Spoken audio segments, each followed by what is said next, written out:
All right, everybody, good to see you all here. It's pretty cold out there, isn't it? How's everybody doing today? Doing all right? Doing okay. All right, so as you can see, the plan for today, we're going to be thinking about geometric optics. That's going to be our subject for today. Now, you might say, well, hang on, geometric optics? What's this all about? Because for the past couple of weeks, we were thinking all about slinkies and elastic materials and stretchy things and Hooke's law and waves. And you might say, well, what's the connection with all that kind of stuff and geometric optics? So one of the things we're going to be finding out today is exactly what that connection is. Now, I do like to start, with a picture that's got some connection to what we're going to be focusing on. Let's take a look. Let's see what the picture is for today. So it's this really cool picture. Has anybody seen a picture of anything like this before? It does look does have a bit of a kind of Star Wars kind of vibe, doesn't it? I think that's very true. It really does have quite a sort of Death Star sort of image there. But it's not actually from Star Wars. So this is actually a real photo. Nothing's been photoshopped. So the night sky hasn't been photoshopped in, and the lasers haven't been photoshopped in. It really is just a photograph of what the observatory looks like. So this is actually the very imaginatively named Very Large Telescope in Chile. So astronomers, they're not particularly creative when it comes to naming things. It's a telescope, it's very large, it's called the Very Large Telescope. There's actually 4 of them. But yeah, anyway, so what's this telescope doing shooting laser beams up into the night sky? That seems a bit of a funny thing. Are they trying to kind of zap something up there? What the laser beams are actually about, they're actually used to measure the atmospheric distortion, so the turbulence in the air caused by the atmosphere, and subtract that out of the astronomical data. So it's something that's called adaptive optics, and it's a very cool situation, and certainly just visually it really does look very neat. Has that kind of cool Star Wars vibe with the lasers shooting out there. So I think this is a great example of geometric optics because we've got some laser beams zapping off, and they're clearly very geometric, going in nice straight lines.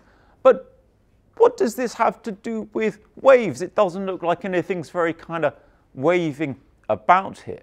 So what I'd like to do is start by thinking about the connection between how do we go from a situation where we have waves to something like this where we have laser beams shooting off. So let's start by thinking about this. So I've got this picture over here of 3 different ways of looking at the same wave. So this could be, there could be ripples in the ocean, waves in the ocean, something like that. And if we look at the bottom picture here, this overall view, that's kind of what they look like in 3D. Now, if we look at the view from the side, well, my stick's not quite long enough to reach there, but from the side, they just look like those sine waves that we've been seeing all for the past week or so. So that's what they look like in 3D and from the side. But if we look at them from the top, we can just represent the wave just with these lines here. And they're what we call wave fronts. So if we have a wave on a surface, we don't have to worry that, maybe doing a 3D drawing like this is going to be kind of tricky. We can just represent the whole business just with what we call wave fronts there. So just drawing lines at the peaks or troughs of where the wave is. Now, if we want to get even more condensed down, we can just represent the whole wave with a vector. So we started the semester way back thinking about vectors. We can represent a whole wave here, everything that's going on, with just one vector. So you can see with the waves at the top there, they're illustrated just with that vector there. So it's just a big old arrow, shows the direction that the wave is going in. And I guess we can put a wave vector on this 3D one over here. Looks kind of something like that. That's what the wave vector might look like on that 3D wave there. Now, something you might notice, especially in the 3D picture, is that the wave vector, it's perpendicular to the wave fronts. So if we have a sine wave going on a surface, we can represent the whole wave with the wave fronts, like in that top corner there, and then we can represent the whole collection of wave fronts just with that one wave vector over there. So it's a nice way of condensing everything down. And when we're thinking about geometric optics, it's really the business of thinking about light waves, but just dealing with the wave vectors there. So, of course, we know light is a wave, everything's waving around all over the place, can get quite complicated.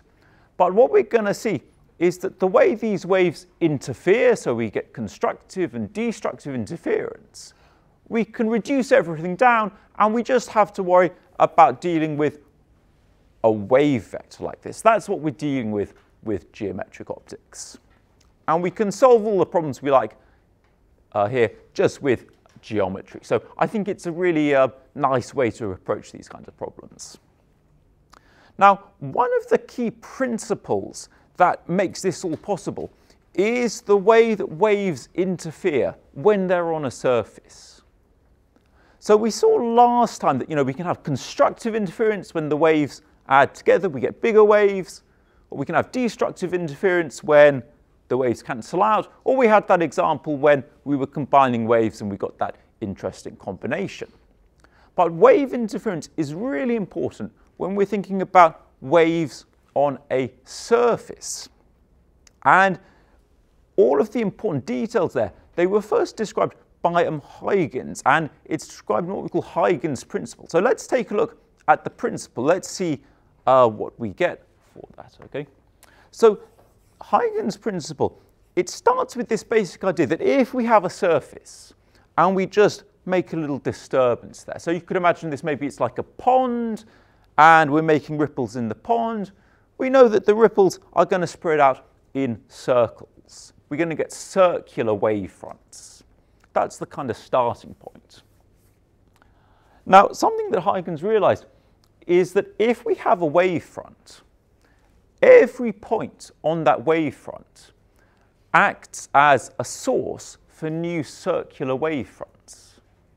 So if we already have a plane wave, so waves where everything's going in a line, maybe we've gone and taken a stick and put it in the pond and that's generated some plane waves. Every point in that plane wave acts as a point source for new waves. So we've got a few points illustrated here, but this is really going on all the way along the wavefront. So at every point in the wavefront, we can imagine it as spreading out these circular waves all along the wavefront. Now these circular waves, they're going to interfere just like any other wave, and the net effect of all that constructive and destructive interference is that they're going to propagate from the original wavefront over into the next wavefront. So if we take a look at the kind of big view of a lake, we might just have some waves moving along the surface. But what Huygens Principle tells us is that we can think of what's going on there as circular waves appearing all the way along the wavefront, and they're interfering constructively to move that wavefront along. That's what's going on with waves on a surface. So we get this due to constructive interference. So if we just have some plane waves and they're on a surface, maybe they're waves in an ocean, they're just going to keep moving along there happily and they're going to propagate the wave. But things get really interesting when these waves come to barriers, maybe they come to regions they can't pass through. We get some really interesting and some really important wave phenomena.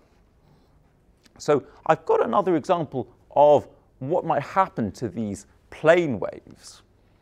Now this is an example from a very famous experiment called Young's double slit experiment. Has anyone heard of Young's double slit experiment before? Okay, quite a few people. So how many of you have studied some of the math of Young's double slit experiment before? Okay, great. So if you have done this before, we're going to have some questions about this in just a moment, so maybe you can help some people out if you're around them, okay? So this is a very famous classic physics experiment by Young, also of Young's modulus that we heard about. So he really was a very prolific scientist, extraordinary the things he did. And this experiment is so important because it demonstrates that light is a wave, and it also allows us to measure the wavelength of light from things that we can measure macroscopically. Because you might say, well, you've got a light wave, that's all well and good, but you can't go in and take a ruler and put that next to a photon. It's not going to hold still while you try and measure its wavelength. But this experiment, it allows us to not only realize that light has to be a wave, but also to measure what that wavelength is. So let's take a look at how this is done, what's going on here. So we start over here, over this side of the experiment, and we're sending some plane waves into the experiment. So like we just saw with Huygens Principle, we've got some plane waves coming in, some nice wave fronts. They're just happily minding their own business, propagating as nice plane waves. But it gets more interesting when they come to this barrier here with these two gaps in it, these two slits that the waves are allowed to pass through. So remember from Huygens Principle, if we just have a point wave, they're going to propagate in a circle. And that's really what happens when the waves get to these slits here. We can imagine this as two sources of waves spreading out in a circle. So it's going to look something like this. We're going to get wave interference going all the way across once we come to the other side of these double slits. So maybe have a think about what's going to happen when these waves get to the screen. What we actually get is a really interesting pattern called an interference pattern. So what we get is points where the waves have interfered constructively. That's going to give us bright patches. And then we get points where these waves interfere destructively, and we get dark patches. And by measuring the distance between these bright and dark patches, and knowing the dimensions of our experiment, we can use that to work out what the wavelength of the waves going in had to be. So it's a really important physics experiment, not only for what it demonstrates, but also because of what it allows us to do, because it allows us to measure exactly the wavelength of light, which I think is a really neat thing. So that's the basic idea, the kind of basic setup for how the double slit experiment works. If we want to see exactly how we go about measuring the wavelength of light, we need to do a bit of geometry. So today is all about geometric optics. So let's try a bit of geometry and see how we actually go about understanding the situation, doing the math, so we can actually measure something like the wavelength. So I've got another diagram of the same situation here. We've got the double slit, we've got the screen here. But instead of drawing the wave fronts and the waves interfering, we can just draw the wave vectors, so just the path that the waves are taking. So if we've got the slit here, let's follow a couple of wave vectors. Let's see where they're going to end up. So we might have a couple of waves coming out here, and they're going to reach some point on the screen. So we know if we call the distance that our wave has to travel x, we might say that it's going to form a point at some other distance y on the screen there. That's our kind of where our geometry of the situation starts. Now, something that Young realized is that if these two paths are forming a bright point on our screen, so we're getting constructive interference, he realized that that tells us something about the path difference between these two rays. So if I draw another little distance on there, if the distance between those two rays, we can call that d. Young realized that if these two rays are giving us a bright point on our screen, they're interfering constructively, then the path difference between these two lines has to be the wavelength of our light. So this little tiny edge over here, that little distance there, has to be the wavelength of our light. So I think this is a really amazing insight, because what he realized is that by doing geometry, he could link things that we could go and build. We can build an experiment with some gaps in, and we can measure where we see bright points on the screen, and we can link that to the wavelength of the light by how they're interfering. And we can do this with a bit of geometry using similar triangles, because this distance x and this distance y form the base and height of one triangle. And with a bit of geometry, that's actually a similar triangle to the triangle formed by that distance d and the wavelength lambda. So we can do a little ratio, and we can relate the sides of the small triangle to the sides of the big triangle. And this is the picture that we need in order to go about understanding what the wavelength of our light is.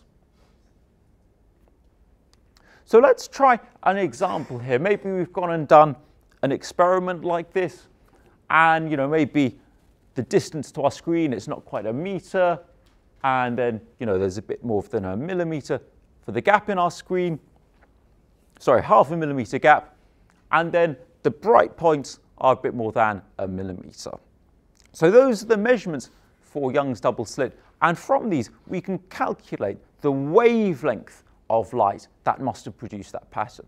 So let's give this question a go. Let's see what wavelength of light we need to get these measurements over here.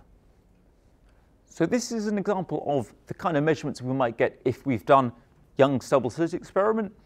We just have to solve the equation now for what the wavelength is based on the values that we have. All right then, let's take a look at the responses. Let's see what everybody gets for the wavelength of our light. What do we get here? Okay, so got a kind of range of options here. Now, there's a few ways you can approach a situation like this. If you like, you can start with the equation there and substitute in the values, maybe calculate some things down first, and then solve for the wavelength. So, for example, the y and the x, that's going to divide out, give you a ratio there. Did anybody solve the equation like that? That's a fine way to go about it. Okay, yeah, that's fine.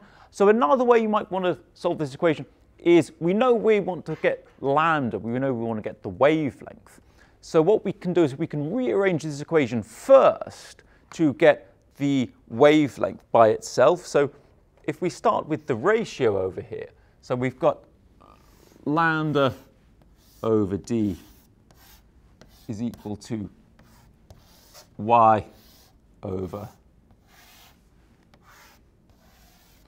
x. So that's the equation we start with. It might make your life a bit simpler to solve for lambda before putting any values in. So we get, lambda just going to be equal to y times d over x. So we can do the rearranging first, and then substituting the numbers might make things a bit easier. Then we just got to be a bit careful because we've got some distances in millimeters and that length there in centimeters. So we just have to be consistent with whichever kind of distance we use. If you want to convert them all to meters or all to centimeters, that's fine. And then when we do that, we actually get the wavelength. It's about 640 nanometers. So very well done, everybody who gave that question a go, especially if you got that 640 nanometers. So that's the kind of basic idea of how we can use Young's double slit experiment.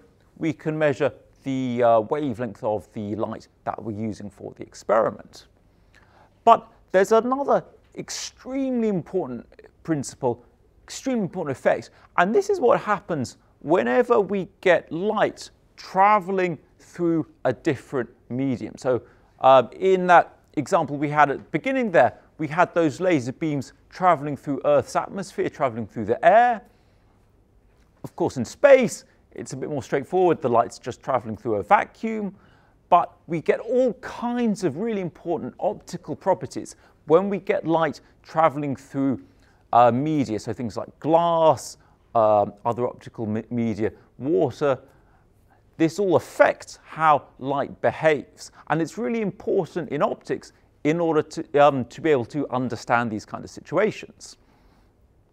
Now, the way we go about approaching these, it's actually one of my favorite ever examples in all of physics. So we actually had this example last week in the workshop.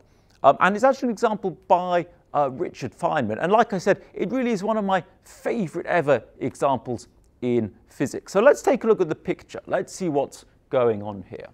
So this is the picture we're thinking about. We actually had this question, we started this in the workshop last week. Did anybody give that question a go in the workshop last week? Okay, so a few people gave it a go. Now you might say, well, hang on, what's going on here? What's going on here? What's the connection to ray optics? So let's take a look at the situation, let's see what's going on, and then we'll see what the connection is to optics.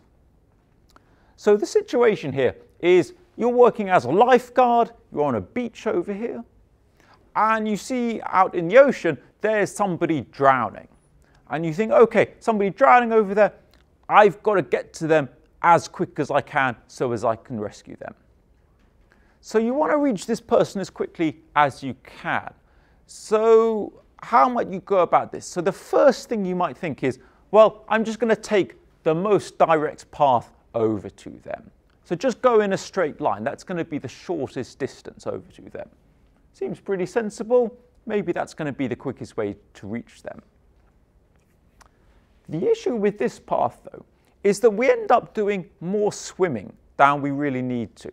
And the key to this whole situation is that the speed that we can run on the beach, that we're calling V1 here, it's going to be faster than the speed that we can swim, so what we're calling V2. So if we do this, we end up taking more of that journey where we're swimming than we really need to. We're not going to reach the drowning person as quickly as we could. So maybe if we're a bit smarter, we might say, okay, well, let's take the path that's going to minimize how much swimming we need to do. So that might look something like this. We might go up to the edge of the water over here, running, and then if we approach the water at a right angle over there, that's going to be the least amount of swimming that we need to do. The problem with this path is that we've had to do more running. So the total distance we do ends up being a bit further. And this is really the framework for thinking about what's going to be the best path to take. So if we're a really good swimmer and we can swim nearly as fast as we can run, the best path for us is going to be this lower path here, the most direct path. Whereas if we're a really slow swimmer, maybe the water's really choppy, and we can run much faster than we can swim, we're going to want to take a path closer to the top path over there that's going to minimize our swimming time. But in practice, the fastest path, it's going to be somewhere in between these two extremes. So it's going to be somewhere like this. That's going to be our fastest path.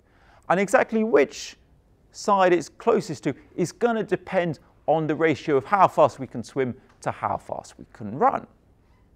So our fastest path, the fastest way that we can reach our drowning swimmer, it's going to look something like this. This is what our path is going to look like.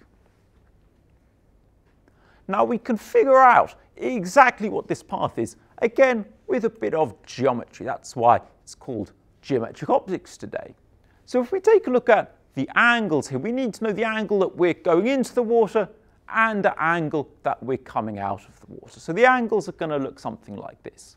We call the angle we're going in θ1 and the angle we go into the water θ2.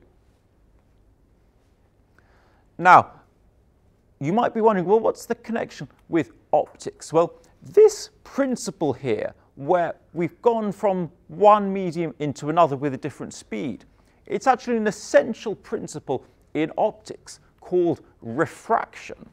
And the mathematics we used to describe it, was first described in what we call Snell's law. So let's take a look at what Snell's law is. It's a relationship between what these angles are and what the speeds are. So this is what Snell's law looks like. So in the lecture today, we're just taking a look at the law, seeing what it is. If you'd like to see where this comes from, if you'd like to work through the math, that's what we're doing in the workshop challenge question tomorrow. And it's one of my favorite physics questions because it really does all simplify. There's some really great symmetries to the situation. So I really do like this question. I'd really encourage everyone to give this one a go if you want to see where this equation comes from. But for now, it's a very useful equation because what it allows us to do is by measuring the angle that light rays go into and come out of different materials, we can work out the speed that the rays are travelling through those materials. Now, there's an important point I need to make about the speed of light travelling through materials. So light always travels at the speed of light. But if we're looking at how fast light's travelling through, say, glass or water or something like that, it might appear that the light is travelling more slowly. So the individual photons are still shooting around at the speed of light, but what happens is they're not taking quite such a direct path. They're just bouncing off all the other stuff in the glass or the water. That's what's causing them to appear as a whole going a bit more slowly.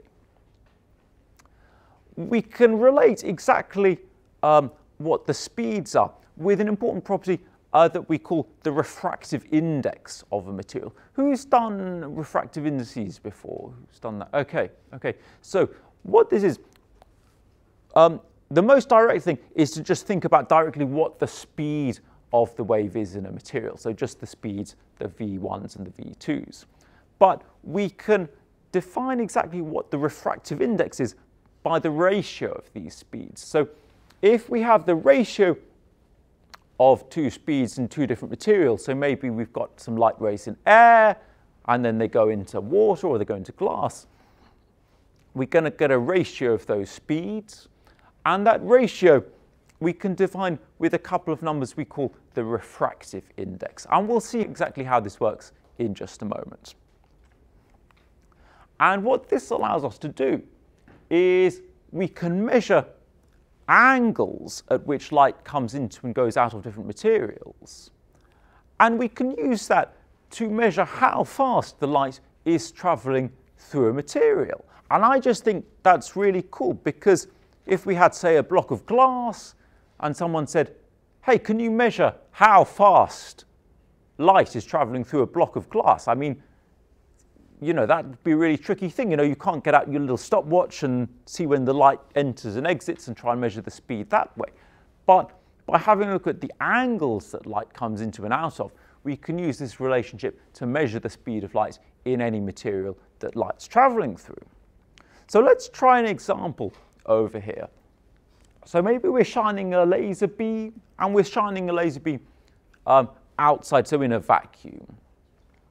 Now in a vacuum, light just travels at the speed of light, and we give that what we call a refractive index there, an n of 1. So that's what the refractive index is just in a vacuum. And if we have a different refractive index, that means that light is travelling that much slower in the material. So maybe we've done this experiment and we shine our light in at, 33.8 degrees, and then the light comes out at a different angle. We can use those angles to measure what the refractive index of the material is and figure out what our material is. So maybe someone said, hey, I've got a diamond over here. We could do this experiment to test, is it really a diamond? Or is it something else? That's the idea here. So we've got the equation here from Snell's law. We just got that by rearranging the couple of equations on the last slide. So let's give this question a go. Let's figure out what the refractive index is of our mystery material. Let's see what our mystery material is. So again, with this question, we have all the pieces of the puzzle we need. We know that that N1, it's just going to equal 1 because it's a vacuum. And we have our initial and our final angles there. So we're just solving for what that N2 is. So like the previous question, you might want to rearrange the equation first, solve for N2. Or if you like, you can start crunching some of the numbers and then see what that's going to give you for N2. All right, let's see what everybody gets for this one. What's our mystery material? Okay, so nobody's going for B and D. Maybe someone's thinking maybe it's an ice cube over here, but it looks like most people are going for option C there. So sapphire. So when we calculate those signs of the angles and we do the math, what we get is the refractive index comes out, n equals 1.77, and we know that's the refractive index of sapphire. So if someone was trying to sell you something, they were saying, hey, I've got a really nice big diamond over here, you could do this experiment and you could say, wait a minute, this isn't diamond, this has to be a sapphire. So very well done, everybody who gave that question a go. Okay, great to see people are spotting that it's not really a diamond. So this is a really interesting example of what happens whenever we have light waves. They're traveling from, vacuum or maybe air into some material. So we've got, they could have been going into ice or glass or sapphire or diamond. And fundamentally what happens when light rays travel into any of these materials is that they slow down, okay? And that slowing down causes them to change angle because of this principle of refraction.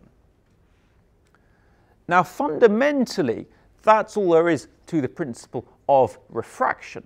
But if we take some material, so maybe let's think about glass, got a refractive index of 1.5. If we take a block of glass and we change the shape of the glass, we can get the light rays to do exactly what we want. We can get them to go in any particular direction. And this is really the whole business of optics. So I like the little picture there. If you're wearing glasses, this really is just a piece of material which has been very carefully designed to slow these light rays down in just the right way to get the kind of angles that we want to focus the light however we like. Fundamentally, that's what a lens is doing, and that's really such an important area of optics. So the last concept that we're going to be looking at today is how lenses go about doing this. How do we take a block of material with a particular refractive index and use it to shape the direction that light rays are coming out of something and use that to focus light how we'd like? Let's see how lenses go about doing this. So we've got this situation over here with a lens here. Now fundamentally we can define a lens like this with what we call the focal length. Now the focal length, it's the particular length at which the lens is going to take parallel light rays coming in, and it's the point that the lens is going to bring those light rays to. So if we have some plane waves coming into the lens, the shape of the lens is designed to be thicker at the middle, thinner at the ends, and that particular shape is designed to cause the light rays to refract and bring them to a point at what we call the focal length there. So let's take a look at the light rays. Let's see what they're going to look like. We've got some parallel light rays coming in from this side, and then when they reach the other side, they all get focused to that particular focal length. That's what a lens is doing. So if you have a lens like this, the properties of the lens are described by the focal length. So the focal length could be maybe 10 centimeters. So what that means is if you have some light rays coming in, it's going to bring those light rays to a focus 10 centimeters away from the lens. So that's the basic idea with a focal length. Let's see the effect that this has when we use the lens to make an image of something. So maybe we've got like a magnifying glass, and we're using the magnifying glass to take a look at something, to magnify something. Let's see how this works. So we don't need all these light rays over here. Let's suppose maybe this is a magnifying glass. We're using it to magnify a little object that we have over here. So some classic examples you might see if you're in a textbook. Maybe this is like a little candle that gives off a bit of light, or like a little light bulb. But it can really just be any object that we're using to make an image of with our magnifying lens here. So let's follow a few light rays. Let's see where they're going to go. Let's see what's going to happen to them as they travel through the lens. So let's start with the simplest one. Let's just follow a parallel light ray coming out from our object here. So we have a parallel light ray coming out and going into our lens.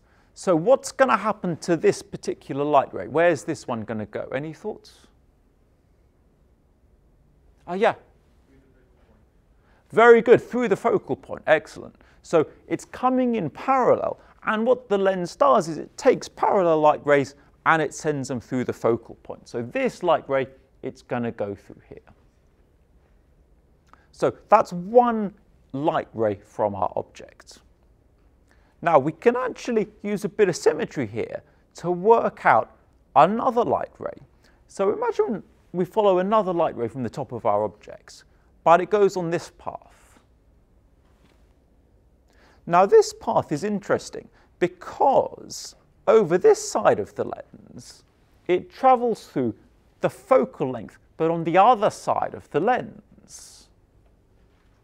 So that's kind of interesting. So if this light ray has traveled through the focal length on this side of the lens, what's the light ray going to do when it comes to the other side of the lens? Any thoughts about that? Yeah, any ideas? Oh, yeah. Yeah, very good, fantastic, okay. So due to the symmetry of the lens, if the ray travels through the focal length on this side, it's got to do the opposite. So it's come in through the focal length, so it goes out parallel. So very well done there, okay. Now, if that seems a bit surprising, imagine the light ray traveling the opposite direction. Imagine it was the light ray traveling this way parallel. When it comes out, it's got to go through the focal length, the other side. So really good thinking there. So we've got a couple of light rays. So what we're actually doing is we're starting to build up what we call our image. So where we're finding the image of this little object. Now we can actually shoot one more light ray through our lens and use some nice geometry to figure out what's going on. So if we start again from the top of our object, let's follow a light ray going exactly through the center of our lens. So it goes through like this. Now this one's a bit trickier because it's not gone through the focal length and it's also not parallel. But we do know that it's gone right through the center of the lens, and we know that the lens has to be symmetrical. So whatever direction it goes in and comes out, it's got to be the same the other way. So does anybody have any ideas what's going to happen to this light ray when it comes through the other side of the lens? Any thoughts?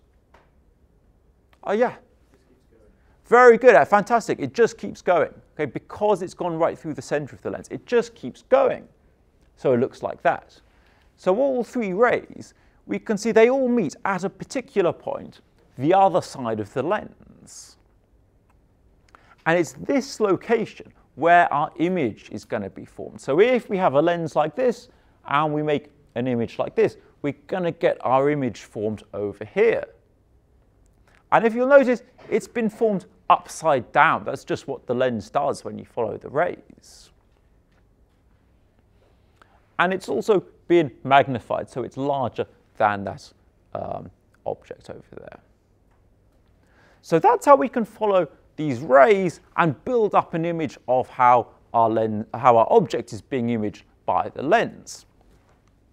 And we can actually relate these quantities. So if we know the distance from our object to the lens, we call that the object distance. And it has a U for, I don't know how you get U for object distance, but that's just the kind of letter of the alphabet that's conventionally used. And then same over here, we've got the distance from our image to our lens. Conventionally, that's used a V. I mean, I guess U and V go together, but I don't really, they don't really stand for, it's not V for image or anything like that. Anyway, these are the two distances that we have in our lens. And the title of the slide here, so the lens equation, you may be wondering, well, what is the lens equation? This is an equation that relates our image distance and our object distance to the focal length of the lens. So if we know the focal length of our lens and we know our object distance, there's only one distance at which the image is going to be formed, and we can use the lens equation to figure out what that distance is. So this is what the lens equation looks like. So it relates these two distances to the focal length. And it's a really important equation whenever we're thinking about optical situations like this, because it allows us to figure out the distance at which sharp images are going to be formed, or maybe if we know the distance something's going to be formed, we know the focal length of lens that we're going to be using. So that's the idea with the lens equation. So let's just try one last question for today and try an example of the lens equation here. So let's try an equation for the situation that we were just looking at. So we have a focal length of 5 centimeters. We know the object distance. Let's see what's going to be the distance at which a sharp image is going to be formed. So just a bit of math with this one, because we know the object distance and we know the focal length.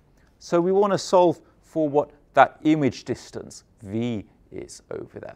So we've got to do a bit of math, do a bit of rearranging. Let's see what we get for the image distance with this lens. All right, let's take a look. Let's see what everybody gets for this one. What's going to be that distance with this particular lens here? Okay, so a bit spaced out. Some people going for all of them.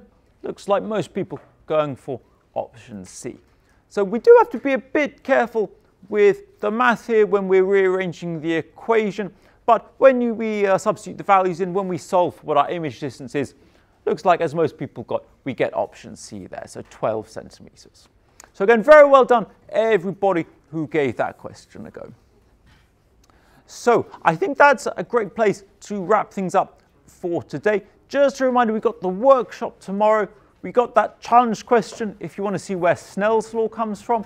We've got lots of examples of these kind of questions. Get lots of practice in with those, okay? So that's the plan for tomorrow. Make sure you do come along to the workshop, get some practice with these questions.